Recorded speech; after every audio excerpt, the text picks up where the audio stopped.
네. 잠시만. 이번 시간은 지금 이게 꺼지지?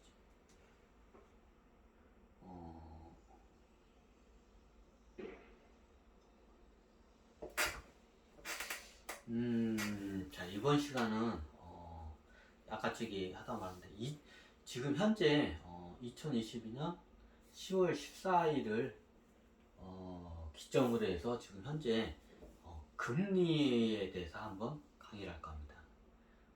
2022년 10월 14일을 기점으로 하는 강의인 걸 먼저 좀 진하게 고지를 합니다. 지금 현재 먼저 기준금리를 한번 볼까요? 미 연방준비은행이 지금 현재 3.25%죠? 맞나요? 3.25%. 그리고 최근에 저희 한국은행이 금리를 올려서 2.5%에서 지금 3%.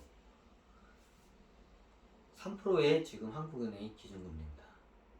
예전에 제가 금리에 대해서 한번 강의했는데 한번 그거를 다시 보시기를 한번 추천해드리고요. 지금이 앞으로 이제 지금 다들 지금 이게 궁금하고 좀 중요한 게 지금 이게 요즘 아파트 담보대출이 막 7%대, 8%대까지 막 나오고 지금 어떤 분들은 지금 10% 이상 넘어가는 거 아니냐. 10% 이상 넘어가면 굉장한 좀 시장에 패닉 현상이 일어날 거예요. 그러면 중앙은행 입장에서는 뭐 그걸 원하지 않기 때문에 지금 현재의 딱 관점으로 봤을 때 중요한 그 포인트를 몇 개 한번 짚고 갈게요. 자, 미 연방준비은행의 3.25% 기준금리, 그리고 한국은행의 3%. 자, 그리고 우리가 최고 피부에 와닿는 게 뭔가요?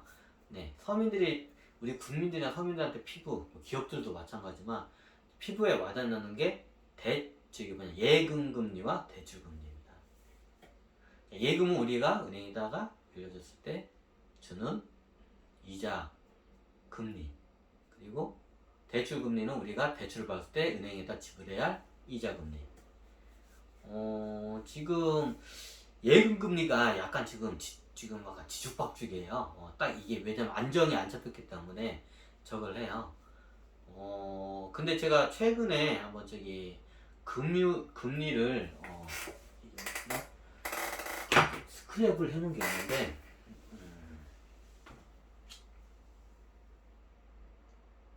앞으로의 이제 미국 저번에도 제가 봤지만 미국이 10% 이상의 급기를 올릴 수도 있다고 말한 적이 있어요. 네. 그거는 이제 인플레이가 안 잡혔을 때 이제 그 얘기고, 이제 이게 경기 침체가 일어나면서 디플레이션이 일어나죠. 그러면 약간 상대적으로 인플레이션이 잡는 것 같은 그런 착각이 약간 효과에 빠져요. 근데 근본적인 그 문제를 해결한 건 아니기 때문에 제가 최근에 제가 이게 좀 스크랩을 해놓은 건데 한번 보여드릴게요. 보이시나요? 이게 제가 지금 고정금리로 3%대 국민은행에다가 고정금리로 3%대 이자를 쓰고 있고요. 지금 새마을금고에 변동금리라서 최근에 제가 금리가 지금 5.78%가 이제 적용이 돼요, 이번 달부터. 그런데 지금 이게 얘네들이 보면 지금 문자로 여기 제가 거래하는 새마을금고거든요. 근데 여기 문자가 정기예금 금리 안내가 나왔어요. 자, 6개월이 4.6%. 자, 그리고 12개월이 4.0%.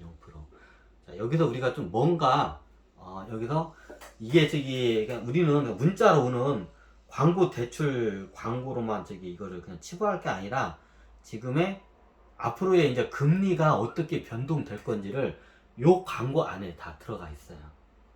어디 갔나? 자, 보통 우리가 장기로 적금을 들면 이자를 더 주는 게 너무 당연하죠. 단기일수록 이자율이 싼 게 당연해요. 너무나 당연하죠. 근데 보시면 6개월 단기가 12개월 장기보다 더 이자를 더 많이 줘요. 상대적으로 12개월짜리가 좀 긴 게 4%, 6개월이 4.6%. 이게 원래 이게 바뀌어야 하거든요. 반대하거든요. 근데 왜 이런 뜻이냐냐?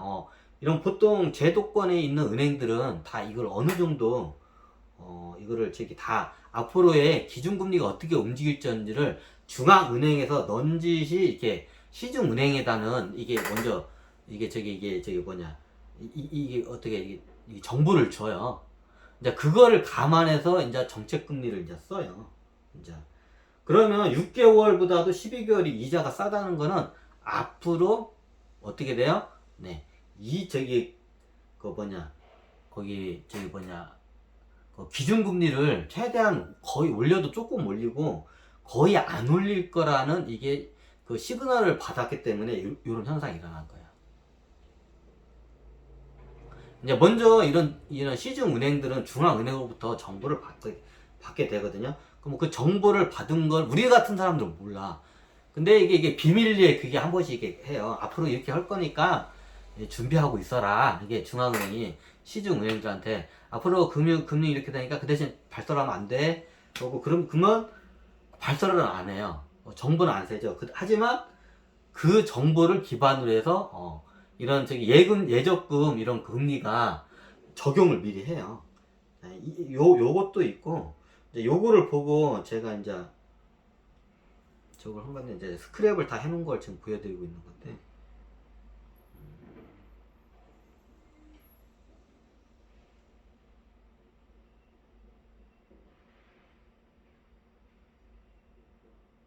아,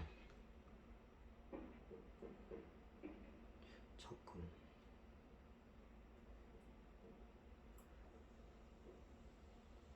여기 있구나. 자, 제가 한번 2021년 12, 어저께 있구나. 어저께 제가 스크랩을 해놓은 건데, 이게 지금 현 시중은행에서, 왜 지마대로야? 약간, 현 시중은행에서, 이걸 좀 더, 이걸 할까요? 잘 안 보시겠구나, 이게. 이게 다 이게 저기 현 시중은행 이게 저기 이자를 많이 주는 순서대로 이게 정보를 이렇게 제공하거든요. 다 검색하면 나와요. 그 네이버나 뭐 구글에다 검색하면. 그러면 지금 이게 재밌는 게 뭐냐면 우리은행이 보통 저축은행이 상단이었는데 저축은행은 지금 4%대 이자예요. 자, 4%대 이자인데 지금 12개월 1년짜리 단기 저기 금리가 자 보시면 자, 저축은행들이 제가 확대를 좀 해볼게요. 자, 보이시죠? 자, 12개월짜리가 보통 4.3%에 다 걸려있어요. 제일 높이 많이 주는 게 4.3%, 4.4%에 4.2% 해가지고 평균 4.3%에 걸렸어요. 자, 근데 아니구나. 근데 이게 보시면 이쪽 위에 보면 여기가 12개월인데 3년짜리 36개월짜리가 4.30 비슷하거나 여기는 4.30인데 이쪽 은행은 3.95 36개월이 그리고 여기는 4.30 4.30 이게 똑같아요. 똑같았거나 오히려 낮아요. 근데 여기서 재밌는 이게 이걸 보고 내가 확신을 제가 한 게 지금 이게 우리은행이거든요. 원래 이게 우리은행이 이자를 많이 안 줘요. 우리은행 보이시죠? 우리은행이 이자를 많이 안 주는데 우리은행이 12개월짜리 12개월짜리 이자를 갖다가 12개월짜리 금리를 갖다 4.75% 준다고 했어요. 왜 그랬을까요? 일종의 우리가 그 마트 같은 데 가면 무슨 저기 고객들을 유치하게 해서 이게 미끼 상품도 있죠. 겁나게 싸게 이제 허브 이렇게 하는 거 있죠. 그런 거 같아요. 왜냐면 예금자를 갖다가 유치하게 해서 단기적으로 12월달 한 1년 동안을 4.75% 주는 거예요. 왜? 예금자를 끌어들이기 위해서. 여기서 우리가 이걸 통해서 어떻게 보면 이게 마케팅을 우리은행이 이게 한다는 거는 앞으로 이제 얘네들이 예금을 많이 유치를 해야 할 상황이라는 걸 우리가 첫 번째로 알 수 있고요. 두 번째로 4.75까지 높게 딱 24개월 36개는 아예 없어요. 상품이 딱 1년짜리만 있어요. 고객을 유치하기 위해서 이제 이게 많이 준다는 거를 하기 위해서 이게 하기 위해서 미끼 상품으로 잠깐 12개월인 거예요. 만약에 진짜로 이게 금융 상품을 하면 4.75%짜리 똑같게 이게 3년짜리가 있어야 돼. 근데 3년짜리까지는 상품이 없어요. 왜 없을까요? 왜? 밑가는 장사기 때문에. 1년 동안은 4.75%서 우리은행이 밑가고 이렇게 좀 이게 장사할 이제 고객을 유치하기 위해서 할 수는 있는데 24개월, 36개월, 2년, 3년 동안 하기에는 얘네들이 이제 밑가고 장사할 수가 없어. 그래서 아예 상품이 없어요. 자, 다른 저축은행들은 3년까지 다 상품이 있어. 근데 얘는 없어요. 이유는 간단해요. 앞으로 금리가 최소한 계속 비슷하게 올라가지 않고 최대한 여기서 멈추거나 떨어지지 않을 거야. 아마 떨어지지 않고 여기서 중앙은행인 한국은행이 여기서 거의 금리를 이 정도 선에서 멈출 거라고 판단하기 때문에 얘네들은 이런 상품을 내는 거예요.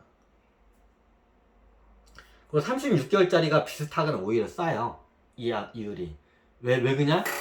이자가 이제 앞으로 다 안 오르고, 이제 이게, 오히려 잘하면 떨어질 수도 있다는 좀 시그널이기도 해요. 기준금리가. 그럼 그에 따라서 예금금리와 대출금리가 이게 변동폭이 왔다 갔다 해요. 그러면 예금금리가 보통 이렇게 들어오게 하려면 기준금리가 보통 이게 3%대면 예금금리도 최소한 그 정도는 맞춰서 가야 돼요. 기준금리만큼. 이게 무슨 말인지 이해가 되시나요? 아니 은행 입장에선 중앙은행으로부터 그냥 예금자 영업 안 해도 돼. 그냥 3%로 가져오면 돼. 그거로 장사하는 게 나아. 3점 몇 프로치 이렇게 이자를 주면서까지 은행들이 이게 할 이유가 없어요. 3% 이상씩 예금금리를 줄 필요가 없어요. 3% 이상 예금금리를 주는 건 저축은행이나 새마을금고 같은 이런 제2금융권이 이제 많이 하죠. 왜? 여기는 중앙은행에서 안 빌려주기 때문에. 이유는 간단해요. 근데 4대 은행, 우리가 큰 은행 4대 은행 있죠. 4대 은행 중앙은행에서 빌려주니까. 그러니까 예금금리를 3% 이상 받는다는 거는 어떻게 손해예요. 아니, 쉽게 그냥 중앙은행부터 3%를 받으면 되지. 뭐 이렇게 영업까지 하면서 일반인 서민들한테 무슨 예금 3% 이상 줄 이유가 없지. 그래요. 보통 이게 4%대 이자들이 다 이게 새마을금고 같은 이게 제2금융권. 여기가 4%대예요. 근데 얘네들이 장기 예금 금리가 오히려 단기 예금 금리보다 싸거나 비슷해요. 이 말은 얘네들도 앞으로 금리가 안 오를 기준금리나 이런 금리가 안 오를 거라를 판단했기 때문에 상품을 이렇게 구성을 하는 거예요. 예금금리 상품을. 그럼 아마 제 예상을 봤을 때는 여기서 올려도 한국은행은 3%잖아요. 조금 더 올리고 아니면 거의 이 수준 3%대 선에서 아마 지금 멈출 거예요. 아마 3%대에서 잘해 4%까지는 갈 수는 있어요. 많이 올라가봤자 한국은행 기조에서는. 그걸 뭘 보면 아냐면 시중은행들의 대출금리와 예금금리의 상품을 보면 대략적으로 보여요. 얘네들은 미리 정보를 해가지고 알고 그거로 해서 상품을 구성하기 때문에 그 상품 구성한 걸 보면 앞으로 기준금리가 한국은행이 어떻게 움직일지 대략 예상이 가능해요. 제가 봤을 때는 한국은행이 현재 시점에는 3% 여기서 조금 올려봤자 3%대 4%까지 올라가는 가능성이 희박해요. 아니 중앙은행이 빅스텝 뽑아서 지금 3.25%고 4% 5%까지 올라가면 우리도 달러라 그게 안 돼요. 왜? 환율이 우리나라 돈에서 달러로 바꿔나면 겁나게 손해를 보고 나가야 돼요. 그러니까 환율 막을 딱 만들어 놓은 거야. 이게 내가 봤을 때는 이미 정부에서 이걸 이미 작전을 짜고 놓은 것 같아. 여기 정부하고 한국은행이 작전을 다 해놓은 것 같아. 일부러 그래가지고 국내에 있는 돈들이 달러로 바꿔서 해외로 못 나가게 해서 어떻게 하냐? 그럼 우리나라는 금리를 많이 올리면 이게 부동산 문제가 이게 장난이 아니야. 부동산 대출 금리가 진짜 10%까지 넘어가 잘못하면 지금 8% 주택담보대출이 지금 8%까지 올라갔다고 지금 난리가 났죠. 10% 넘어가면 이제 이게 그걸 못 버텨요. 이제 그걸로 대출 받는 사람들 10%가 금리가 넘으면 그러면 여기서 우리나라에서는 여기서 올리면 안 돼. 기준금리를 금리를 안정화시켜야 돼요. 근데 이 상태에서 금리를 안정화시키고 달러는 이게 그 뭐냐 미 연방 준비은행은 올릴 수가 있어요. 왜 얘네들 사정이 우리나라 사정과 얘네들 사정이 틀려요. 왜 시중에는 통화량을 걷어내야 돼 빨리 인플레이션 잡기 위해서. 근데 우리는 만약에 얘네들은 그 미 연방 준비은행은 뭐 4% 5%까지 막 올라가 6%까지 예를 들어서 기준금리가. 근데 우리나라도 같이 이걸 따라 올라가야 돼. 왜? 안 그러면 이게 우리나라에 있는 돈들이 다 이쪽으로 넘어가. 왜? 여기 이자를 더 안정적이고 이자를 많이 주는 미국에다 그거를 채권이나 그쪽으로 하지 왜 한국에다 왜 그걸 더 이렇게 돼요. 그래서 그걸 갖다가 미리 작업을 이제 보통 이게 좀 하는데 그래서 환율 조작을 좀 해요. 어떻게? 미리 못 빠져나가게 한국에 있는 돈들이 미국의 기준금리가 올라 미국이 되게 채권 금리가 당연히 올라가겠죠. 채권 금리 올라오면 한국에 있는 돈들이 미국으로 못 빠져나가게끔 그걸 갖다가 차단을 해요. 그걸 갖다 미리 차단한 게 환율로 차단한 거야. 이제 지금 1,450원이잖아요. 1,450원 상태에서 우리나라의 돈을 갖다가 미국 즉 달러로 이거 바꿔가는 도중에 엄청난 손실을 보면서 가야 돼요. 그러면 저쪽에서 수익이 나도 어지간하면 여기서 환율에서 손실이 많이 나기 때문에 돈이 안 빠져나가요. 저도 이게 보는데 이게 정부에서 그 일부러 우리나라 내부 사정이 부동산 담보대출하고 좀 주식에다 연끌해가지고 지금 빚쟁이들이 겁나 많아. 이 양반들 갖다가 금리를 지금 올리게 되면 이게 다 뒤져요 지금. 그러니까 어떻게 되냐? 정부에서 이게 몰래 해가지고 어떻게 되냐? 환율을 갖다 올려버리니까 조작을 해가지고.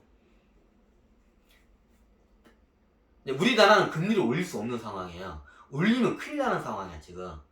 우리나라는 지금 뭐 역대 사상 지금 기업도 대출이 역대 사상이고 개인들도 역대 사상이에요 대출금이. 자, 다 빚쟁인데 여기서 이제 그 이자가 올라가 봐. 기업은 기업대로 이제 더 이제 손실이 많이 발생하고 개인 같은 경우에는 지금 부동산 자산도 떨어지는데 이자가 올라가. 보통 우리나라는 대출이 주택담보대출에서 대부분 연끌을 했어요. 그 돈으로 뭐예요? 주식을 샀어요. 비트코인을 샀어요. 코인을 샀어요. 해외 주식을 샀어요. 다 어떻게 했나요? 지금 우리나라 대출은 기본이 부동산 담보예요. 특히 아파트 대출이에요. 거의 아파트 대출이 거의 그 자기 자산 대비 거의 8, 90%까지 끌어들인 사람들이 이게 연끌이죠 완전히. 거의 90%까지도 끌어들인 사람이 있어요. 이게 집값이 지금 아파트가 1억인데 9천만 원을 끌어당겼어.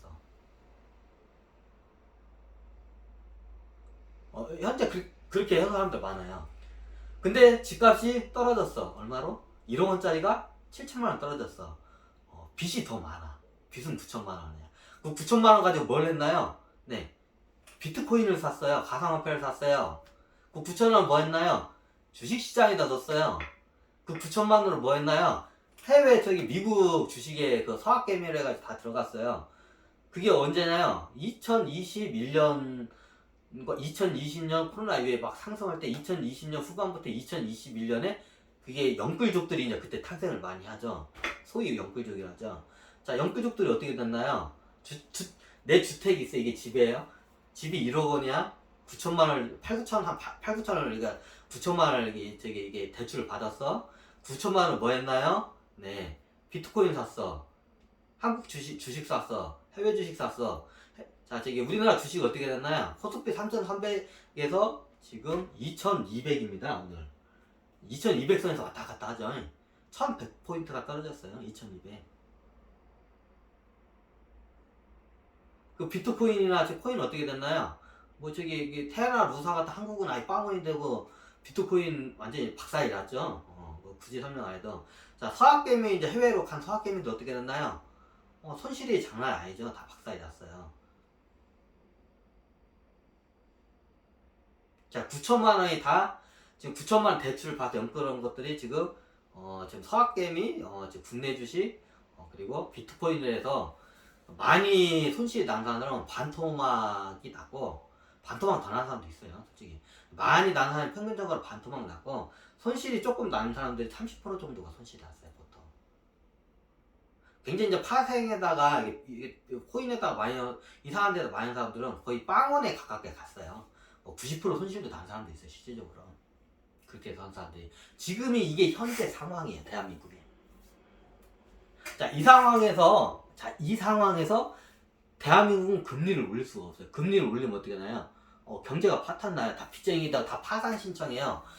다 빚쟁이다고 파산 신청하고, 은행은 다 부실해지고, 이게 도밀 현상으로 다 모든 게 다 무너져요. 그냥 한순간에 무너져요, 이게. 그래서 금리를 못 올려. 우리 대한민국의 내부 사정이에요. 금리를 올릴 수가 없어요. 아니, 그럼 미국은 올릴 수가 있나요? 우리나라하고 좀 틀려요. 거기도 약간 저거 했는데, 우리나라처럼 그렇게 심각하지 않은 걸 알고 있어요, 이제. 그 미국 같은 경우에는 이게 먼저 통화량을 이걸 갖다가 하기 위해서 지금 시중 통화량을 다 지금 흡수하고 있어요, 얘네들은. 그래서 달러 가치가 좀 올라가는 거예요, 상대적으로 또. 이제 그런 정보가 나가기 때문에, 미 연방 주변이 내가 70년 동안 1달러도 원금 회수도 않고 저거 했는데, 얘네들이 지금 원금도 회수하고 다 이자 들어오면 그것도 다 그거 다 펴버린대, 소각을 시켜버린대. 그러니까 어떻게 하냐, 앞으로 달러 값이 가치가 올라오구나. 이게 먼저 이 정보를 먼저 캐치하는 이제 엘리트 계층들이 있어요. 그럼 얘네들이 먼저 움직여요. 큰 손들이. 그러니까 달러 값이 상대적으로 높은 거죠, 세계적으로. 제일 많이 화폐를 발행하는데 신용도가 떨어졌음에도 불구하고, 이런 이게 시장에 심리적인 정보들이 흐르면 그 정보에 의해서 시장에 이런 현상들이 일어나요. 그래서 달러가 강세 현상이 일어나는 거죠, 현재. 이런 정보가 먼저 다 퍼졌기 때문에. 그럼 달러가 강세이고, 이게 쉽게 말하면 달러 값이 이제 똥값에서 이제 탈출을 해. 그러면 어떻게 되냐? 인플레이션이 잡혀요. 그러면 그 순간이 언제인지는 뭐였지만, 네, 이제 오히려 거기서 이제 미 연방 준비은행은 이제 기준 금리를 거기서 이제 멈출 거예요. 이제 그 시점은 저도 몰라요. 미국의 입장은 그래요. 우리나라 입장은 어떠냐? 우리 입장은 그렇지가 않아요. 우리 입장은 여기서 금리를 미국처럼 같이 이게 똑같이 올라가잖아요. 그럼 우리나라는 지금 이게 영끌족들 자산 버블이 떨어지면서 이게 패닉 현상으로 자산이 완전히 똥값으로 완전히 이게 떨어져요, 이게. 자, 여기서 이제 더 이상 설명 안 해도 아시겠죠? 지금 상황이 이래요. 그럼 금리를 여기서 올리게 되면, 여기 주택담보대출, 우리 주택담보대출 금리를 지금 8%까지 올랐다고 좀 뉴스에 어저께 나오더라고요. 8%짜리 올랐다고. 그럼 어떻게 되냐? 8%의 이자를 감당을 못해, 연끌족들이. 이미 1억 원짜리 집을 담보는데 얘가 7천만 원 떨어졌어. 그리고 여기서 그 9천만 원이 나중에 녹아 내려가지고 지금 회수해봤자 5천만 원, 6천만 원밖에 안 돼. 9천만 원 대출 받아가지고 다 투자를 했는데 지금 5천만 원, 6천 원밖에 안 돼요. 자, 집값은 떨어졌어. 이 상태에서 금리를 올리면 어떻게 될까요? 모든 자산 시장이 다 붕괴가 돼, 이제.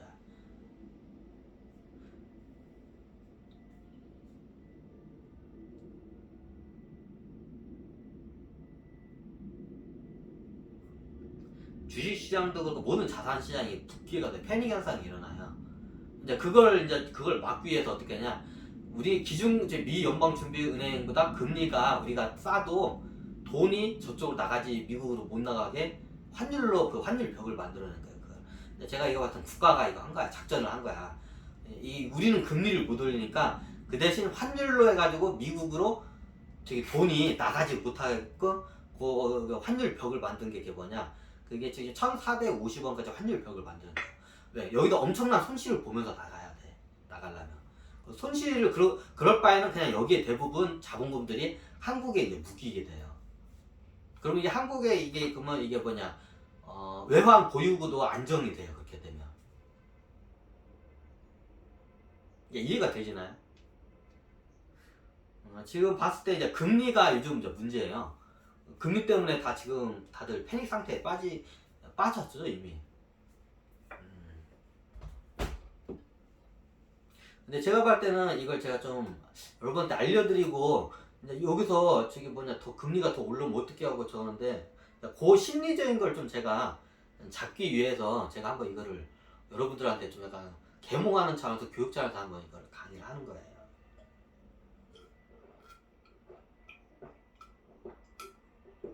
한국 기준금리가 많이 올라가면 4%까지 올라갈 수도 있어요. 하지만 기준금리가 지금 이미 저기 시장에서 이게 돈은 이런 예금이나 대출 상품을 보면 기준금리를 앞으로 안 올릴 거라는 거를 우리가 알 수가 있어요. 그럼 여기서 올리면 3%가 지금 딱 있잖아요. 3% 언저리 때에서는 어느 정도 기준금리까지 올릴 수가 있어요. 근데 그 이상은 올리지 않을 거야 아마. 왜? 시중에 있는 채권이나 여러 이런 걸 보면 채권, 예금, 대출금리 여러 금리의 그 상품들의 이게 구성을 보면 그게 보여요. 그럼 기준금리가 3%대가 된다면 예금 금리도 아마 1금융권을 기준으로 하면 2%대?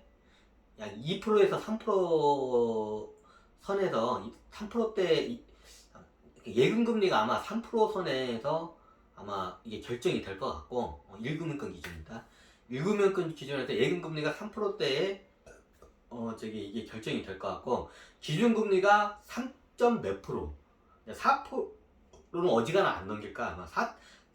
몇 프로에서 아마 이게 이제 기준금리가 이제 계속 안정이 될 거로 이제 이게 좀 예측이 돼요. 어느 정도 말 그대로 예측이에요.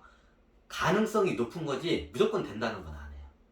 현재 모든 돌아가는 이게 시장의 상황을 보면 기준금리가 3. 몇 프로대 선에서 안정화가 이제 왔다 갔다 하면서 안정화가 될 거라는 거를 우리는 이제 가능성이 높다는 거를 제가 말씀드리는 거예요.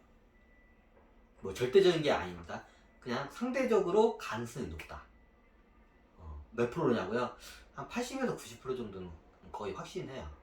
3%대의 기준금리가 3%대에서 왔다 갔다 할 거야 이제 앞으로는. 그럼 예금금리가는 그분보다 약간 밑에 있게 되겠죠. 그리고 대출금리는 아무래도 1금융권 기준으로 하면 5%에서 6%대? 아마 앞으로 대출금리가 5%에서 6%대에서 형성이 될 거예요. 개인 신용 1금융권 기준입니다.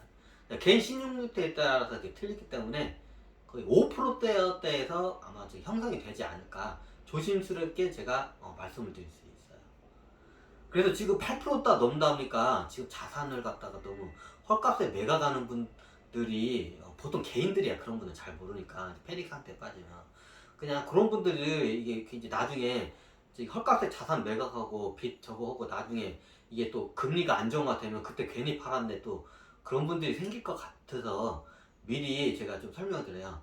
앞으로 아마 정책적으로도 지금 국가에서도 이거를 어떻게 했든지 지금 은행들 다 지금 은행 지점장들 불려 들어가지고 니네들 너무 폭리하는 거 아니냐고 대출금리 올리지 말라고 압박을 줘요 지금.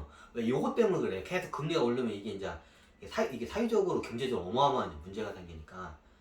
그래서 지금 제가 봤을 때는 지금 현재 봤을 때는 기준금리는 3. 몇 프로대에서 아마 이게 왔다 갔다 할 거예요. 3%, 4% 사이대에서 3%에서 4% 그 사이 3%, 4% 사이에서 왔다 갔다 하고 예금금리는 1금융권 기준으로 그보다 약간 낮은데 이제 형성이 될 거고 이제 대출금리는 예금금리에서 보통 2.5%에서 3%선 정도가 보통이에요.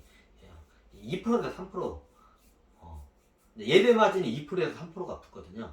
그럼 예를 들어서 예금금리가 3%면 좀 신용도가 좋고 이게 뭐 하면 5% 정도는 이게 받을 수 있고 좀 약간 신용도가 약간 1금융권 기준 약간 안 좋은 사람은 6%대 정도를 받을 수가 있어요. 보통 그렇게 이제 하니까. 그러니까 지금 이제 앞으로 8%, 9%, 10% 넘는 거 아니냐 그 담보대출이. 우리나라 같은 경우는 그럴 가능성이 좀 적어요. 왜 일단 정책적으로 그걸 못하게끔 이제 막아나가기 때문에. 그래서 요즘 금리가 지금 특히 대출 연끌은 분들이 대출 금리가 지금 화두죠. 이거 저기 빚에 물려 이자도 못 내다가 이거 뒤질 것 같아. 그래가지고 이게 좀 아무래도 그런 분들도 그렇고 앞으로 이제 대출을 받고 이제 하는 분들도 좀 심사숙고를 하는 차원이고 앞으로는 이제 국가 정책으로 봤을 때는 이제 이게 금융 이걸 갖다가 이제 좀 약간 안정화를 시키려고 이제 노력을 많이 해요.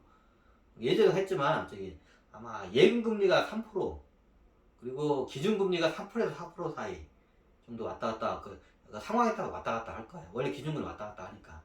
그리고 이제 대출금리가 한 5%에서 6% 사이. 1금융권 기준입니다. 이제 그 정도로 이제 이거 되지 않을까 한번 조심스럽게 제가 말씀을 드려요. 지금 현재 돌아가는 거를 그쪽으로 유도를 해가고 있어요 지금 정부 차원에서도.